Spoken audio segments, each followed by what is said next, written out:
الہی تیری خاطر ہو میرا جینا میرا مرنا۔ صحابہ کرام کے بعد اس امت کے اندر یہ انتہا پسندی آ گئی، رات رات بھر جاگنا۔ آپ اس طرح کے واقعات سنتے ہیں کہ فلاں بزرگ تھے، وہ عبادت کرتے ہوئے اپنے بالوں کو رسے سے باندھ لیتے تھے تاکہ عبادت کرنے میں اگر نیند آئے، اونگ آئے تو جھٹکا لگے اور اس جھٹکے کی وجہ سے تکلیف ہو اور انسان پورے طور پر بیدار رہے اور پھر نوافل میں مشغول ہو جائے۔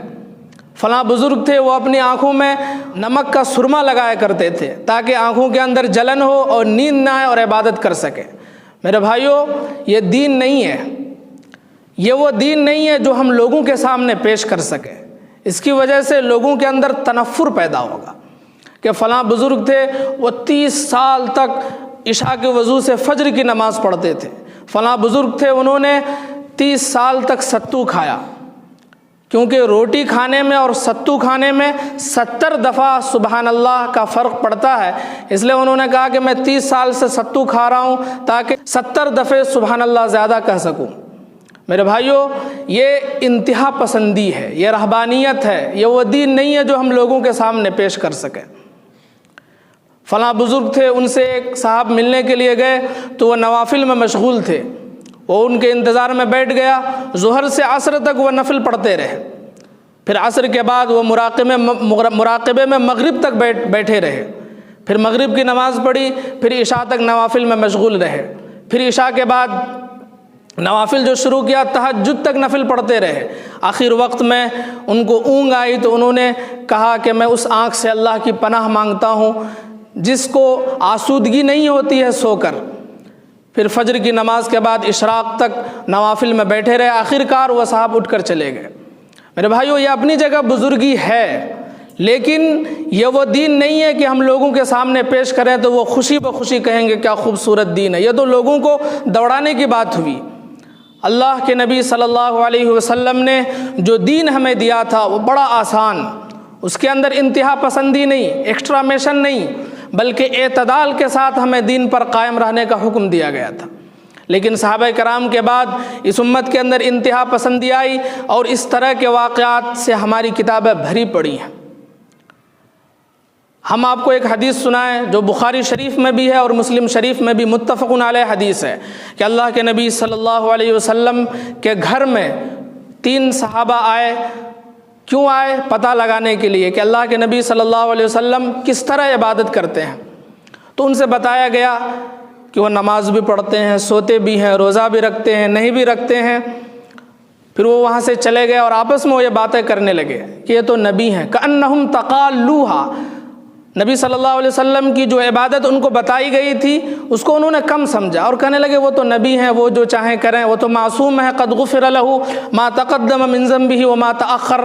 اللہ رب العزت نے ان کو معصوم رکھا ہے، اگر وہ چاہیں تو شادی بھی کریں، چاہیں تو سوئیں بھی، چاہیں تو عبادت کریں بھی۔ ہم تو نبی نہیں ہیں، لہٰذا ہم اگر اس طرح اپنی زندگی کو رکھیں گے تو ہم تو ناکام ہو جائیں گے۔ ان میں سے ایک نے یہ بات کہی، انا اصوم النہار ابدا ولا افطر، میں زندگی بھر روزے رکھوں گا، کبھی بغیر روزے کے نہ رہوں گا۔ ایک اور صاحب انہوں نے کہا، انا اعتزل النساء ولا اتزوج ابدا، کہ میں کبھی زندگی میں شادی نہیں کروں گا۔ تیسرے نے کہا، انا اصلی اللیل ولا ارقد ابدا، کہ میں ہمیشہ نماز پڑھوں گا، کبھی سوؤں گا نہیں۔ اللہ کے نبی صلی اللہ علیہ وسلم کو جب یہ بات معلوم ہوئی، آپ نے ان تینوں کو بلوایا اور ان سے پوچھا، انتم الذین قلتم کذا و کذا، کیا تم لوگوں نے یہ بات کہی ہے؟ کیا تم مجھ سے زیادہ اللہ کو جانتے ہو؟ یاد رکھو، انی لاخشاکم للہ واتقاکم لہ، خدا کی قسم میں تم سے زیادہ اللہ سے ڈرنے والا ہوں، میرے دل میں تم سے زیادہ اللہ کا خوف ہے، تقوی ہے۔ لیکن میری کیا حالت ہے؟ انا اصلی اللیل، میں نماز بھی پڑھتا ہوں، وارقد، سوتا بھی ہوں، واصوم، روزہ بھی رکھتا ہوں، وافطر، نہیں بھی رکھتا ہوں، واتزوج النساء، میری بیویاں بھی ہیں، میں شادی بھی کرتا ہوں، یہ سب کچھ میری سنت ہے۔ اس موقع پر اللہ کے نبی صلی اللہ علیہ وسلم نے وہ بات کہی، فمن رغب عن سنتی فلیس منی، جو میری سنت سے اعراض کرے گا وہ میری جماعت میں سے ہے ہی نہیں۔ جو اس طرح کے راستے اختیار کرے گا، جو دنیا سے لا تعلقی کو ہی دین سمجھے گا اور سمجھے گا کہ بالکل دنیا سے دور ہو جاؤ یہی دینداری ہے، یاد رکھو اسی چیز نے پچھلی امتوں کو ہلاک کیا۔ فمن رغب عن سنتی فلیس منی۔ نکاح کے خطبہ میں عام طور پر حدیث کا یہ ٹکڑا آپ سنتے ہیں، اس موقع پر اللہ کے نبی صلی اللہ علیہ وسلم نے یہ بات کہی۔ نکاح میں جو بات کہی تھی وہ الگ ہے۔ ابن ماجہ کی روایت میں اللہ کے نبی صلی اللہ علیہ وسلم نے فرمایا النکاح من سنتی، کہ نکاح میری سنت ہے، من لم یعمل بسنتی فلیس منی، جو میری سنت پر عمل نہیں کرے گا وہ مجھ میں سے نہیں ہے۔ اور فمن رغب عن سنتی اس موقع پر نہیں کہی تھی، اس موقع پر کہی تھی فمن رغب عن سنتی فلیس منی، جو میری سنت سے منہ موڑے گا وہ مجھ میں سے ہے ہی نہیں۔ تو اللہ کے نبی صلی اللہ علیہ وسلم نے اعتدال کا راستہ بتایا۔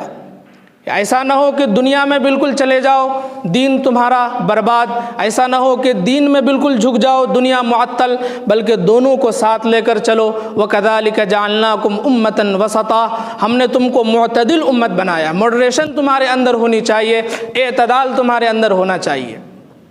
اللہ کے نبی صلی اللہ علیہ وسلم نے فرمایا من طلب الدنیا حلالا، جس نے دنیا کمائی حلال، جس نے دنیا کمائی حلال، کوئی بھی کام کیا، کاروبار کیا، نوکری کی، تجارت کی، زراعت کی، ٹھیلا کھینچا، رکشہ چلایا یا سائیکل میں منہاری بیچی، کوئی بھی کام کیا چھوٹا سے چھوٹا بڑا سے بڑا، لیکن حلال طریقے سے کیا۔ سعین علی اہلہ، کیوں یہ کام کر رہے ہو؟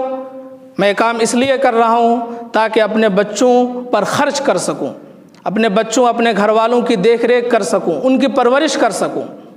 تعطفاً علی جارہ، کیوں کما رہے ہو؟ میں اس لیے کما رہا ہوں تاکہ اللہ کے غریب بندوں کی مدد کر سکوں۔ استعفافاً عن المسئلہ، کیوں کما رہے ہو؟ اس لیے کما رہا ہوں تاکہ دوسروں کے سامنے ہاتھ نہ پھیلانا پڑے۔ تین چیزیں بیان فرمائی، دنیا کمائی حلال، دوسروں کے سامنے ہاتھ نہ پھیلانا پڑے، اپنے بچوں کی صحیح پرورش کر سکیں، غریب اللہ کے غریب بندوں کی مدد کر سکیں، ان شرطوں کے ساتھ جس نے دنیا کمائی۔